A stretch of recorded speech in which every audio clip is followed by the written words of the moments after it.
હવે તમે જેલમાં જાઓ ને તો પણ ટેન્શન નહીં લેતા, આ સાહેબનો કોન્ટેક્ટ કરશો એટલે બધી જ વીઆઈપી સુવિધા મળી જશે। વીઆઈપી ખાવાનું, રહેવાનું, ગાડલા ગોડલા બધી સુવિધા મળી જશે। ખાલી તમારે આ જેલર સાહેબનો કોન્ટેક્ટ કરવાનો છે।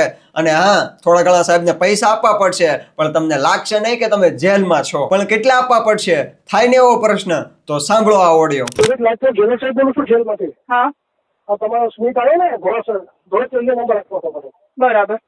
હું જેલર સાહેબ બોલું છું, એમના મિસિસ બોલું છું। હા હા હા હા તો મને કીધું હતું કે મારા મિસિસને કહી દીધું સાહેબ કોઈ ચિંતા કરે નહીં, એમને વીઆઈપીમાં રાખ્યા છે અને જમવાનું કિચન ચાલુ કરી દીધું છે। બરાબર। હાલો હાલો બાબા સંભળાય છે બેન? હા હા એમને ટિફિન ચાલુ કરી દીધું છે, ગાડીઓ ગંદરું બાકી મગાવી દઉં છું અને વીઆઈપીમાં રાખ્યા છે સ્મિતભાઈને। બરાબર। અને મને કીધું હતું કે મિસિસને સાહેબ ગૂગલ પે કરવાનું છે બેન। કેટલું? 15 જ્યાં સુધી રહેશે ને કેટલા દિવસ રહેવાનું? મહિનો 2 મહિના તો રહેશે ને, 2-3 મહિના। તો ભગવાન કરે તો 90 દિવસ તો પાકા જ બેન। 90 દિવસ? હાલો બરાબર। હા હવે બેન મને કીધું હતું નંબર લગાવીમાં ગૂગલ પે કરો બેન। હવે તમને જે લાગે ને કે આ ક્યારેક જેલમાં જશે એને મોકલી દો આ વિડીયો, બિચારાને વીઆઈપી સુવિધા તો મળે।